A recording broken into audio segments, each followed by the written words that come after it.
Welcome, Capricorn, to Chrysalis Invictus. This is your summer solstice reading for Capricorn, Sun, Moon, Rising, Venus, or chart ruler. And it's meant to be just a tune in, touch base.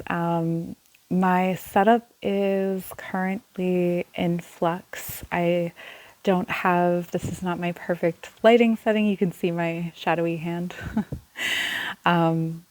But I just wanted to get these readings out. So let's get into it. For your reading, when I was shuffling, this is the card that wanted to come out first. So we're going to start here. And this is from the Inner Child's Oracle. And it says, get lost, fall deep into the realm of imagination.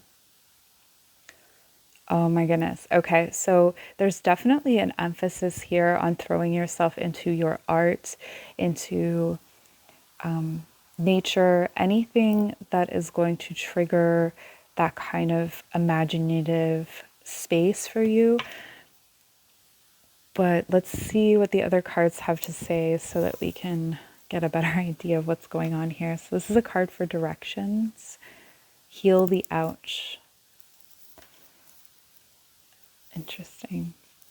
So I feel like these are swapped. Like normally this is the direction and this is the wound that you're healing, or what's healing at this time, or what's emphasized from your inner child at this time.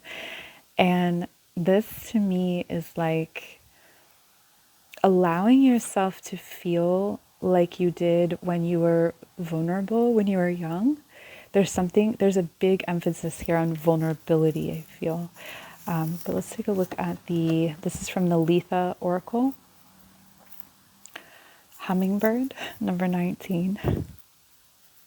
The winds beneath your wings are shifting, and if you don't pay attention, you may lose flight. May lose flight.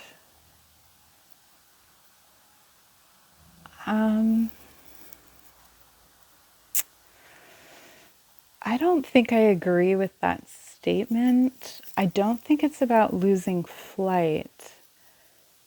I think it's about being comfortable with moving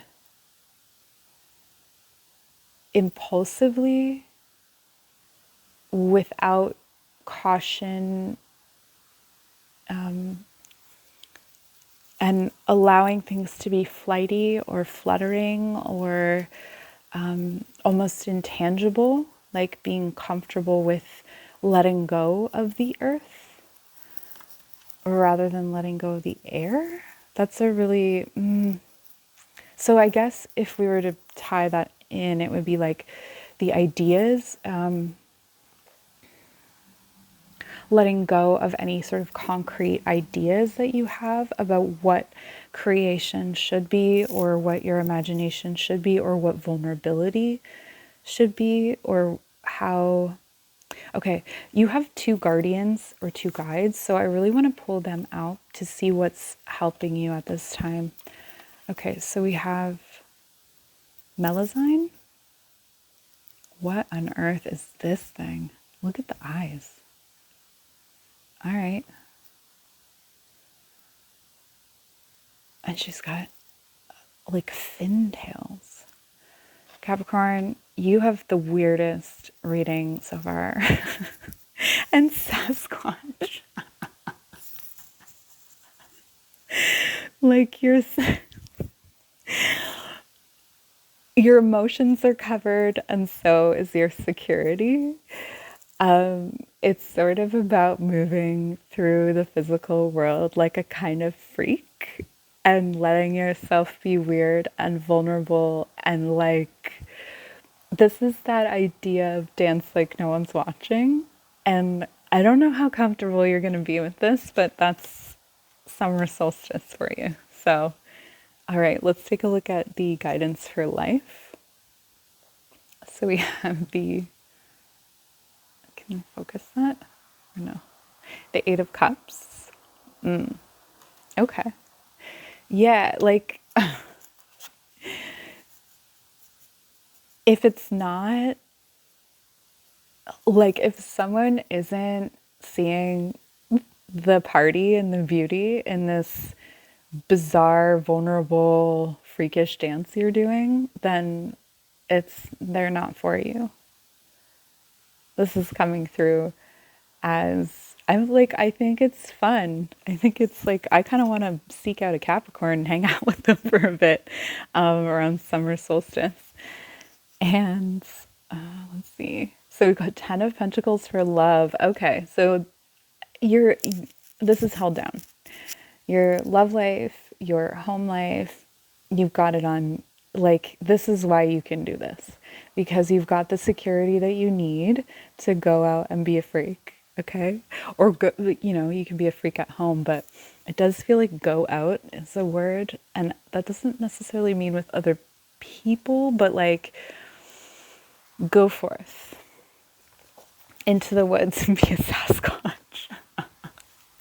or whatever that is. I'm going to pull out the book for that. And this is for career. I honestly have not responded to any reading like this yet.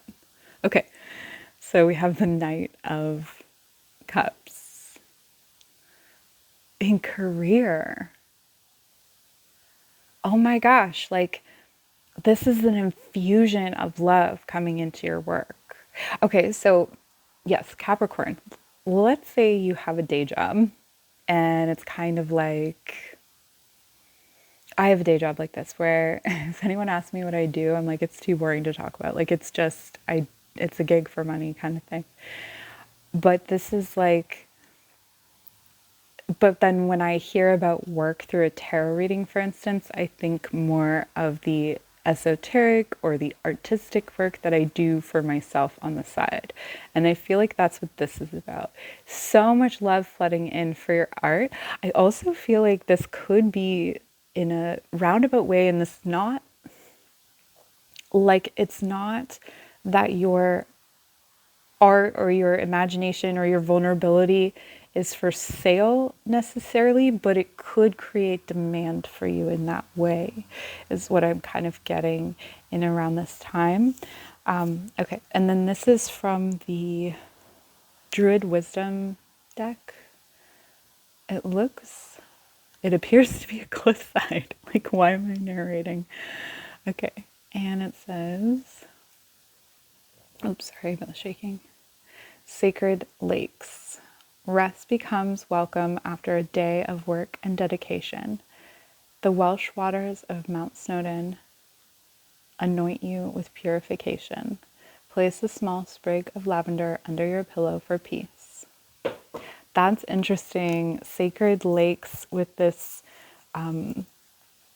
eight of cups. Like your, and even with the Knight of Cups, it's like, and this weird mermaid with two legs, the feeling of like your emotions, your vulnerability is so real and perfect, and like it's untouchable. It's like if someone isn't giving offerings to it, if someone isn't offering like to nurture or to help to heal, it's like we don't know them, we don't see them, they're not there. And then the owl here on this standing stone, and this is from the Avalon Magic deck. So it says, never be afraid to voice your truth, as truth comes from a deep place within your soul. Yeah, and the beautiful thing is like Capricorn, you know, with the hardworking has, oh, you can't see it here. Hardworking. There you go. You have the Saturn energy, this like responsibility, and you always take, maybe not always, but you have a more measured step, a more considered step than others. And this is encouraging you to kind of, you know, oh, I know what this is like. Okay. So if you ever did dance or ballet, especially, and you do bar exercises and you learn all these foot techniques and you learn the building blocks of a dance, and then the music comes on And it's kind of like you have to trust that your body knows how to move in that measured way, in that disciplined way, but faster. And that's that hummingbird, right? So it's speeding up, it's turning the speed up and moving things along faster and at a different pace, a different tempo than maybe what you're used to. But it's something that you were able to do as a child. Like your pace would have been faster as a child. And so that's where you're tuning into that. And part of it is getting lost. It's surrender. Like summer solstice is about surrender for you. And I mean, this dude. Okay, I'm going to read from the book for you for this because, first of all, complete curiosity on my part, but also for guidance on yours. So, Sasquatch, and sorry for this lull. There's me trying to fill spaces. Okay, self-reliance. So the Sasquatch guidance. It wasn't too long ago that we humans lived off the land, finding shelter and sustenance in our natural surroundings. Sasquatch reminds us that we can't simply ignore that part of our being, sorry. Grounding ourselves in our wild self is a way to renew our instincts and recharge ourselves. When we spend time in a natural setting, we also reconnect with our ancestors, both recent and from humanity's distant past. Sasquatch is a sign that you need to keep a safe distance from things in life that sap your energies, whether that's people, work, technology, or any of the other demands of the modern world. Sometimes you need to find solace in isolation and spend time in nature, even if only for a brief period. And the affirmation is, I reconnect with nature and my ancestors to ground and recharge myself. I think this is, like it's a strong call to nature for sure, but also to like kind of let loose and be a little bit feral with this get lost energy. And it ends up creating something very actually like, I feel like it ends up creating something that looks way more ordered than the chaos that created it, which is interesting. And so for this gal, I can't wait to find out what this is about. I don't remember these things, even when I read them. Independence, okay. So if you're curious, this is it goes back to Sumerian. This is a water spirit similar to a mermaid. They inhabited fresh water, often making their homes in holy water and wells with healing properties. Ooh, I love that. I'm feeling like if you have the opportunity to like swim at night, I'm not going to say skinny dip, I'm not going to tell you what to do with your body, but like something like that. Like abandon yourself to those impulses. Like maybe you did that as a child, maybe you did that in high school. I know I certainly did. And it's that like running around feral kind of feeling to it, but then also embracing that water and letting it cleanse you. Okay, so the guidance are friendships are one of the greatest joys in life. We count on them for companionship and our sense of belonging and purpose. Together we celebrate the good times and comfort one another during the bad. Our best friends accept us for who we are, and we feel comfortable being ourselves in their presence. They also understand the importance of our independence and that it's not healthy to constantly require our company and attention. This is a reminder that your best friends recognize that friendships are based on respecting your individual freedom just as much as your common bond. Drawing this card is also a sign that loyal companions recognize and appreciate you for being truly unique individual that you are, just as you see the same in them. The affirmation is, I deserve to spend as much time by myself as I wish. Okay, so what I'm getting from this, as much as that may be true, is also that acceptance where this is like your work is loved. Like, this isn't just close friends, this is other people as well. But it's almost like you have like a world full of best friends who are like, I dig you, I see it, I love this energy that you're exuding right now. Even if they can't, even if they're not with you, physically with you, they'll be able to feel it. Okay, so this one longer than every other reading, but I love you, Capricorn. I hope that you're well. Please enjoy this time, and hopefully we'll see you soon. Take care.